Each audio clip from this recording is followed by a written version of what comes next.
impossible. It's very difficult. What's your deal? What bullshit shirt you want today? I don't even know. It's probably a fitness thing. Here's the thing. People just send you stuff and you put it on. But bro, listen. You're such a cock. No, you need to shut up for a second because the elbows are so tight right now. Right? And With your age, you're probably only getting tougher. I don't want to think about well, the thing is my technique. So I beat the fuck out of you 10 years ago. I know, but You've aged in 10 years, so in my mind, I'm like, man, he's only getting tougher and stronger. But I'm training so much. And the thing is this. opinions. I'm a sponge. There's quick studies and then there are sponges. You teach me one fucking thing, one fucking time, and I'm fucking ready. That's why I look. You know the problem is? What? It's your brain's a sponge, but the vehicle that carries that brain is old as dust. I know, but fuck this. You're not getting my fucking my neck and all the time. I know, but That's your nickname. No, Fuckface McGee, you're not getting my neck in. It doesn't happen. It shuts like down. your neck 10 years ago. Yeah, I That's know. what I wasn't training on the level I am. I'm getting agitated. It doesn't matter. And I'm not quite ready to jump onto that chair. I'm not quite ready, and there's not a lot of room. If you're saying you'd be slower. No, getting ready, bro. I sent you that picture of how fast my hands are. Now this is not I know. Maybe sad. outside of what you expected You're fox catcher. You're the guy from Fox. You're the fun guy. You fly by all the boys' lunch after. You're fox I sent that to all the guys at Archetype because we have this thread where we send each other videos. And there's that video of me getting taken down pretty easily. And I said I look like a guy from Foxcatcher, and they all laughed for it because they laughed. Oh, I didn't give you credit for that joke. That's you. That might be When he's in a singlet. God, is he good? What a great actor he is. And that's the real deal. That fucking Yes, that's a sad story. that poor guy wanted to be a wrestler. And then whatever's left after I die will Buddy, go from that's you. It might be me right now. Yes, it's all good. Because this is the thing. Again, I'm way more athletic than back up. Tanning, was it? Tanning Tatum? Channing Tatum. Yeah, I'm Channing Tatum. Yeah, of course. They didn't Besides do that, it with and his looks are better. kosher And he's more shredded. witnesses, Whatever. which I'm would just be saying, the as far as standard Jewish physically, practice I'm of him. You're the executing guy a will. with the dick They nose. went to a Well, notary. Except for I don't have the money. I know. So you used to look like that, but you don't have the I money. look like that and I don't have as much. Now, Oh, dude, hold on. Let me. Last night, I'm asleep, right? So much wealth. I'm asleep. It's 2 a.m. I didn't know it's 2 a.m. I'm asleep. And the dog, Donnie, sleeps in the room. And he jumps on the bed. I don't feel it. Should the will And be just invalidated, A, because it ignored the traditional rough boundaries, everywhere and on B, the bed. because On my leg, I sleep on my knees. He shit on my explosive diarrhea. Sprayed. It was like someone took a brown spray paint with chunky and just sprayed from my knee down my, just a spray of shit and shit on the mat. doesn't smell bad at all. It's quite complicated. This is what's weird. I'm a hard sleeper. I hear Johnny go, what the fuck? And then I'm dreaming. I'm here. In other words, even though Jewish law requires the will to be written in such and such a What manner, it sounds like. if you Yeah. do it That's according all I'm to in my head non-Jewish because the form, kids and Billy, since they were that watching is what Luca is before and they're on accepted in the like state, mopeds in then Italy. perhaps it should be So I must have been acceptable. having a dream. In So fact, the I was like, rabbis who I are was thinking finding maybe those I was issues it. with Well, weird, what's some going on? very prominent And rabbis I'm like, saying did I fall asleep on the couch? Are they still watching Luca? Were they going? others saying the will should be upholded. Right. In And the it was end, warm on my leg. I'm like, man, that exhaust in my head because it was warm on my leg. I'm like, is it the exhaust that's in me? And the drag goes, babe. I'm like, what? I'm like, Isaac in his depositions over there dude. said that When I say explosive diarrhea, felt badly about all going to over the arbitration. It was like he that took he a was broke, and he could like a not paintball support shit. himself and his Such a family problem? while That's engaging not good. in nightmare. a massive Nightmare. I extended guess he got lawsuit into with something. his, Well, sometimes they Like a lizard or something. Yeah, sometimes their tummies say, you know, you ate something and now you gotta pay him. Maybe one of my nicotine So as a fucking result, maybe. patches And or I some didn't shit. know what went to to do. arbitration. He panicked and jumped on the bed. He needed help. He's not allowed on the bed. He doesn't sleep on the bed.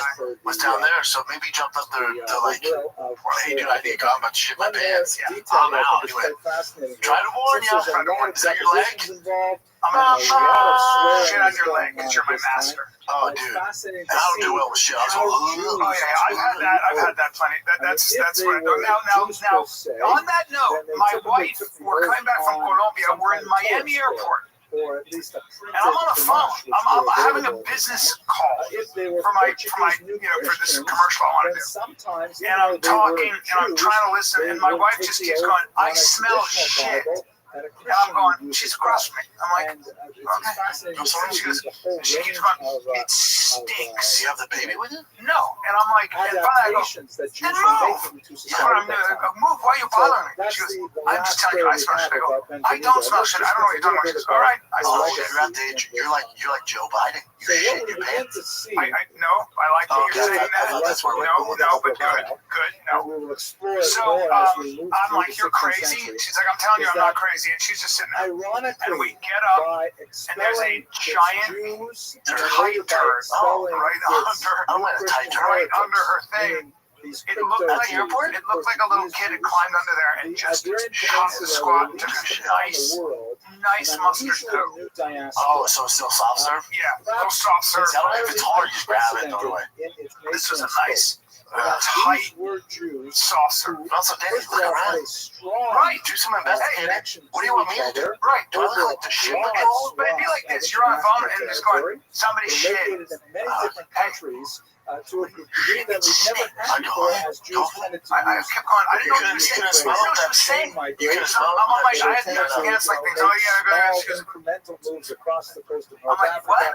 What are you up saying? the Italian peninsula. All of a sudden, She thought it was the person scattered. behind her. Clearly, the word So I'm like, and finally I go, means then scattering. They're move. scattered across Yeah, get away from the shit. Come over here. And they constitute one Yeah, shit is community, a very one nation. robust This is something which smell. is fairly unprecedented. Well, I was reading about how we threw our cover out. I did take the cover. Now we sleep with Because it. of the you're not watching I that. told you I'm like, it was dry clean. She goes, nah, nuanced that's shading the of Portuguese the diarrhea that is, juices have those two seeped into the stuff. I go, Diarrhea juice is not something I'm into. Diarrhea juice is probably. I still wanted to try to salvage the cover, but she's like, no, throw it away. In the middle of the night, I'm at my 90s in the front yard. dual identity for their economic and political Yeah, and legal benefit. that kind of stuff is. So this created a very that kind of stuff unusual, is not. powerful It's just not good. minority that I thought began to I coalesce was like under in the this live identity action of Luke. Scalabin. They were talking about these three migrants that ICE went. You know, we don't know what to do with you, so we're going to send you to El Salvador for a little bit until we can figure out your file. What you don't want is to get put on a plane to El Salvador and go to Bukele's sprawling prison system that has all the gang members. They'll shave your head, they'll put you'll toss your head down, and then you'll sit for 9 hours. You'll kneel on the pavement. Now we're just getting started. Nose to ass. This is just foreplay, folks. Nose to ass for 9 hours on that. That's good. That feels good on your knees when you kneel in the sun like that. That's a good time. I hope you enjoyed that presentation. So let's go ahead and do that. Now we're going to be in there, and there's a bucket for washing and for water, and you'll get the water and washing when they tell you. That's nice. And you're in there, and they said it was 4 months of the rankest smell because people. And what did they do? They're just here illegally? Yeah, they finally got sent back to Venezuela, which is, hey, socialism is great. Yes, That worked out for them. Plus. Yeah, so they had a tough time with it. They had a tough time with it. That's not good. Yeah. Did you see your boy Dana White was on one? I think it was this morning. Jim, did he drop all his news? He released some fire matchups. Oh, I'd like to see this. Bud. Bring this You up. haven't seen any of this Yeah, yet? I have. Bring this up. The Should not the Aspinall. worst one he released. Well, I'm very interested. I know what you're going to say about Cyril Khan and Tom Aspinall. It does nothing for me. But I'm gonna let me push back on this. Yeah, well, there's no, to your point before you go, it's the only fight the UFC can do. There's nothing else for Tom. There's nobody else in the division. Now, I would like Derek Lewis to jump the kid. Would you? Yeah, fans are more familiar with him. He doesn't have quit in him.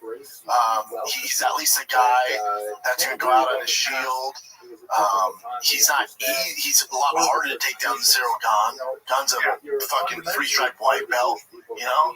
This does nothing for me. Now it's going to start the reign of Tom Aspinall, so we got to knock it out, whether it's now or in 2 years. You got Aspinall against Cyril Khan. You got Aspinall all day with that. Yeah, I think the bet there is, does he do it?